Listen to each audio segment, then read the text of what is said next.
ایک بیوی تھی، ایک صحابی تھے مزدوری کرتے تھے، غریب آدمی تھے.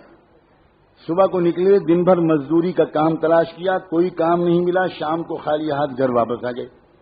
گھر میں کچھ کھانے کو تھا نہیں، دونوں میاں بیوی بھوکے سو گئے. کہہ دینا بہت آسان ہے، اللہ نہ کرے ہم پر کبھی فاقہ پڑے. فاقہ، آدمی کو چائے نہیں ملتی تو دماغ خراب ہو جاتا ہے.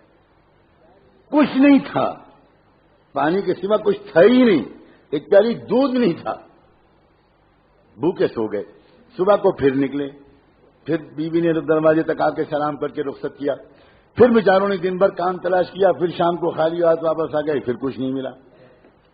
پھر دونوں میاں بیوی دوسری رات بھوکے سو گئے، 2 راتیں اور 2 دن. اب تیسرے دن صبح کو پھر بیوی نے دروازے پر رخصت کیا، وہی سنت کے مطابق مسکراتے ہوئے سلام کر کے. اب وہ شوہر نکلے، لیکن جب چند قدم شوہر چل کے باہر گئے تو بیوی کو کچھ یاد آیا. انہوں نے واپس بلایا ان کو، کہا ذرا 1 منٹ میری بات سنیے گا، ایک بات بھول گئی تھی کہنا. وہ واپس آئے. اب جب یہ واپس آئے تو اس بیوی نے کیا کہا اپنے شوہر سے؟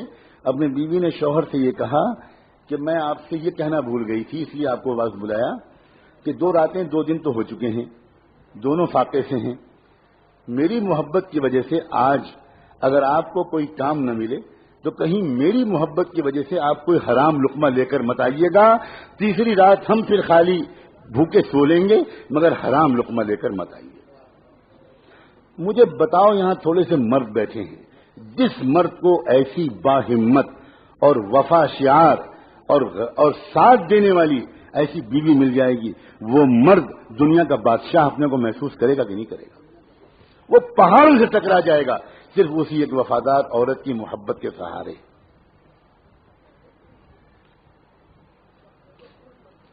آج تو خوش کرتے کرتے مردوں کی جان نکلی جا رہی، کمر ٹیڑھی ہوئی جا رہی، اوور ٹائم کر رہے ہیں، نمازیں چھوڑ رہے ہیں، پھر بھی بیوی خوش نہیں ہوتی اور مرد پریشان رہتا ہے کہ میں کیسے خوش رکھوں تم کو، کروں کیا؟ گھر کے اندر کے سکون کا سرچشمہ وہ عورتیں ہوا کرتی تھی جو یہ کہتی تھی کہ آپ کی صحت مجھے عزیز ہے، آپ زیادہ محنت مت کیجیے، میں چٹائی پر سو لوں گی، پنکھا جھل جھل کے اپنی گرمی کو برداشت کر لوں گی، مگر خدا کے لیے اپنی صحت مت خراب کیجیے. جب بیوی شوہر سے یہ کہے گی کہ آپ اپنی صحت کا خیال رکھیے، اتنا زیادہ مت کمائیے کہ آپ کی صحت خراب ہونے لگے، اتنا ٹینشن مت لیجیے، سادہ سے زندگی گزارنے میں بڑا مزہ ہے، ذرا بچوں کے پاس بیٹھیے، وقت دیجیے بچوں کو. آپ صبح سے نکلتے ہیں، رات میں آتے ہیں، 2 سال 3 سال دوسرے ملک میں رہتے ہیں، یہ کوئی زندگی نہیں ہے. میں اس طرح کی زندگی گزارنا نہیں چاہتی. جو عورت اس طرح کی بات اپنے شوہر سے کہے گی، آپ بتاؤ اس گھر میں سکون کی جنت ہوگی کہ نہیں؟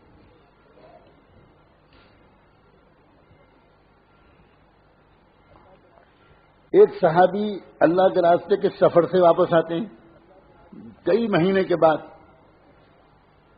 اب آدمی اپنے گھر واپس آتا ہے، تمنائیں لے کر آتا ہے، ارمان لے کر آتا ہے، خواہشات لے کر آتا ہے، نئے طرح طرح کے خوبصورت خیالات اس کے دل میں ہوتے ہیں. اب وہ آیا گھر میں، بیوی نے خوب اچھا استقبال کیا، خوشیوں کے سارے سامان فراہم کیے، بہت اچھی رات گزری، بہت پیار بھری رات گزری. ایک بچہ تھا، شوہر دیکھ رہا ہے کہ بچہ کہیں نظر نہیں آ رہا، تو تھوڑی دیر کے بعد وہ پوچھتا ہے بیوی سے کہ بیٹا کہاں ہے؟ تو بیوی کہتی ہے کہ وہ بہت آرام سے، بہت سکون سے، مطمئن، کچھ نہیں بتاتی، بھنک نہیں لگنے دیتی. جب رات پوری گزر جاتی ہے پیار بھری، صبح کو بیوی اپنے شوہر سے ایک بات پوچھتی ہے، ایک مسئلہ بتائیے، آپ کے پاس کوئی امانت کسی نے رکھائی ہو اور وہ امانت واپس مانگے تو آپ بتائیے کیا کرنا چاہیے؟ تو وہ کہنے لگے یہ کوئی مسئلہ پوچھنے کا ہے؟ امانت تو ہوتی ہے اس لیے کہ واپس کرنی چاہیے، فوراً واپس کرنا چاہیے، اور واپس مانگنے پر کوئی برا نہیں ماننا چاہیے. تو کہنے لگے بس یہی قصہ ہے، اللہ نے مجھ کو اور آپ کو جو بیٹا دیا تھا امانت کے طور پر، وہ آپ سفر پر تھے، اس کا انتقال ہو گیا، اللہ نے وہ امانت واپس لے لی. میں رات آپ کو بتا دیتی میرے سرتاج، تو آپ کی رات خوشیوں بھری نہ گزرتی. میرے دل سے پوچھئے کہ میں نے کتنا اپنے دل پر پتھر رکھا، ایک ماں ہوں میں، اور آپ آئے تو اس بچے کی یاد نئے سرے سے تازہ ہوئی ہوگی. اب سوچئے، لپٹ کے روتی، شکوے کرتی، شکوے نہ بھی کرتی تو غم کا تو اظہار کرتی. لیکن پوری رات گزر گئی اور بھنک نہیں لگنے دی. صبح کو ہوا, صحابی سناٹے میں آ گئے, حیرت میں رہ گیا کہ یہ بیوی ہے, یہ کیا نعمت ہے, یہ ہے کون, کیا میرا نصیب ہے کہ مجھ کو ایسی بیوی مل گئی. اور جب وہ صحابہ خوش ہوتے تھے تو بھاگ کر کس کو خوشخبری سناتے تھے؟ اپنے محبوب محمد مصطفیٰ. پریشان ہوتے تھے تو جا کر کس سے رونا روتے تھے؟ محمد مصطفیٰ صلی اللہ علیہ وسلم. وہ چہرہ ہی ان کا ایسا تھا کہ ان کو دیکھ کر سارے غم بھول جائیں, اور خوشخبری بھی سب سے پہلے انہی کی خدمت میں, اس لیے کہ وہ جانتے تھے جو مل رہا ہے انہی کے قدموں اور دعاؤں کے طفیل مل رہا ہے. بھاگے بھاگے گئے, حضور کو جا کر یہ خبر سنائی اور یہ بتایا کہ آج یہ رات یہ واقعہ پیش آیا, میں اللہ کے راستے میں گیا ہوا تھا, لمبا سفر تھا, واپس آیا, خوشیوں بھری رات گزری, بیٹے کو پوچھا, یہ جواب ملا. صبح کو اس نے بتایا کہ بیٹے کا انتقال ہو چکا ہے. اللہ کے رسول صلی اللہ علیہ وآلہ وسلم تھوڑی دیر عجیب کیفیت میں آئے اور اس کے بعد کہنے لگے, جنت میں تم دونوں کو اپنے ساتھ ٹہلتا ہوا میں اللہ کے یہاں دیکھ رہا ہوں. جا کر بیوی کو خوشخبری سناؤ, جا کر بیوی کو خوشخبری سناؤ, میرے ساتھ والی جنت نصیب کر دینے کا اللہ نے آج فیصلہ کر دیا, اور اس سے بہتر خوش نصیب بیٹا تم کو ملے گا, اور نسلوں میں تمہارے بیٹوں میں, تمہاری نسل میں, ہر نسل میں امت کا بہت بڑا عالم پیدا ہوگا. ایک بیوی کے وفا اور اخلاق اور صبر کے نتیجے میں 700 سال تک امت کو جو فقہا اور محدثین ملے ہیں, اس میں ہر زمانے کا سب سے بڑا فقیہ انہی کی اولاد سے ہوتا تھا. یہ ہے برکت. ایک عورت اتنی برکت والی ثابت ہو سکتی ہے. میرے آقا نے یوں ہی کہہ دیا کہ خیر متاع الدنیا المرأة الصالحہ, دنیا کی سب سے قیمتی نعمت, سب سے بڑھیا نعمت ایک نیک بیوی ہے. حضور فرما رہے ہیں المرأة الصالحہ. اور تو آپ اتنی اہم مخلوق ہو, نہ مردوں نے آپ کو پہچانا نہ آپ نے خود اپنے کو پہچانا. سچی بات ہے, مردوں نے بھی آپ کو کس نگاہ سے دیکھا؟ آپ سے خالی کام نکالے, آپ کو خالی گھر کے کام میں جوت دیا, آپ کو ڈانٹا, آپ کا دل دکھایا, نہ آپ کو ولایت کے راستے پہ چلایا, نہ آپ کو ذکر سکھایا, نہ آپ کو اللہ کی محبت سکھائی, نہ آپ کو تہجد سکھائی, نہ آپ کے اندر اللہ کے رسول کا عشق پیدا کیا, نہ مردوں نے کیا, نہ آپ خود اپنے کو پہچانی. آپ بھی خاص سوائے ہونٹوں اور آنکھوں اور چوڑیوں اور بندوں اسی میں لگی رہتی ہیں, بخالی اسی کے تذکرے, اسی کی تعریف, اسی کی برائی.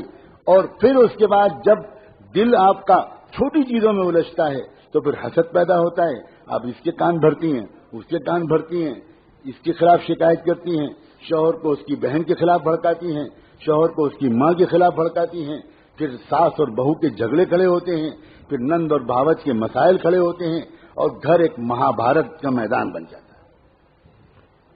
اور آدمی اس گھر پر لالچ بھیجتا ہے.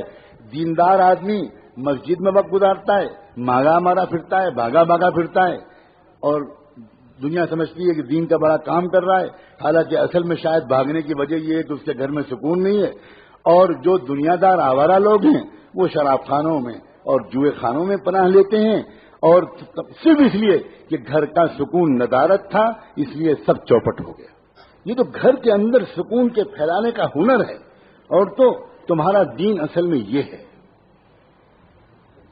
اسی لیے حضور نے فرمایا ایما امرأۃ صلت خمسها وصامت شهرها واطاعت بعلها دخلت الجنة من اي باب شاءت. کوئی بھی عورت ہو وہ خالی اتنے سے کام کر لے, 5 وقت کی نماز پڑھ لے, رمضان کے روزے رکھ لے, اللہ علیہ مہربانی اللہ کے رسول کی, وہ جانتے ہیں کہ میری امت کی عورتوں کو بچے بھی پالنے ہیں, ان کو دودھ بھی پلانا ہے, ان کو بچوں کو پیٹ میں رکھنے کی تکلیف بھی برداشت کرنی ہے, ان کو بچوں کو جنم دینے کی تکلیف بھی برداشت کرنی ہے. اس لیے نفلی روزے میں اپنی امت کی عورتوں سے نہیں کہوں گا کہ وہ رکھیں, وہ خالی فرض روزے رکھیں, انہیں صحت کمزور ہو جائے گی. تھوڑے بہت روزے شوق میں رکھ لیں, لیکن زیادہ نفلی روزے رکھنا میں اپنی امت کی عورتوں سے نہیں کہتا, میں زیادہ نفلی نمازوں کو بھی نہیں کہتا. خالی یہ عورت اپنی نیت ٹھیک کر لے تو یہ اپنے بچے اور شوہر کی خاطر جو رات میں جاگے گی, اولیاء اللہ کو تہجد میں وہ ثواب نہیں ملے گا جو بچے کی خاطر جاگنے میں اس ماں کو ثواب ملے گا. گھر کے اندر کا سکون اس کا سینٹرل عورت ہے. اور آپ عورتوں سے صرف ایک ہی بات عرض کرنا ہے, وہ سکون دینے کا گر سیکھ لیجیے, بجائے اس کے کہ اس کی شکایت کر رہی ہیں, اس کی شکایت کر رہی ہیں, اس سے ناراض, اس سے ناراض. یہ بہت گندی زندگی ہے, یہ بالکل دنیا اور آخرت کو برباد کر دینے والی چیز ہے. آپ اگر اللہ سے اللہ کرنے لگیں چپکے چپکے, عورتوں کے ذکر کے لیے یہ نہیں بتایا جاتا کہ وہ مردوں کی طرح پہلے تنہائی میں بیٹھیں تب ذکر کریں. عورتوں کے ذکر کے لیے بتایا جاتا ہے اپنے کام کرتی رہو, اللہ کرتی رہو, درود شریف پڑھتی رہو, کپڑے دھوتی رہو, کچن میں کام کرتی رہو, گھر کو صاف رکھو, بچے کو نہلا رہی دھلا رہی ہو, لوریاں سناتی رہو, اللہ کرتی رہو, اچھے کلمے پڑھتی رہو, بس یہ تمہارا ذکر ہے. فرمایا ایما امرأۃ 5 وقت کی نماز پڑھ لے, رمضان کے روزے رکھ لے, اور اپنے شوہر کو خوش رکھے, بحث نہ کرے, جنگ نہ کرے, اپنے آپ کو بالکل حوالے کر دے, بالکل حوالے کر دے. بس پھر وہ کیا ہوگا؟ حضور فرماتے ہیں جنت کے جس دروازے سے چاہے گی اس عورت کے لیے داخلے کی اجازت ہوگی. یہ وجہ تھی جس کی وجہ سے صحابہ کرام کے گھروں میں اور اللہ والوں کے گھروں میں چیزوں کی کمی کے باوجود سکون اور محبت کا ایسا ماحول ہوتا ہے کہ دنیا کے لکھ پتی اور کروڑ پتی 1 منٹ کے لیے بھی اس سکون کا مزہ ابھی تک چکھ ہی نہیں سکے. وہ جانتے ہی نہیں ہیں کہ سکون کہتے کس کو ہے.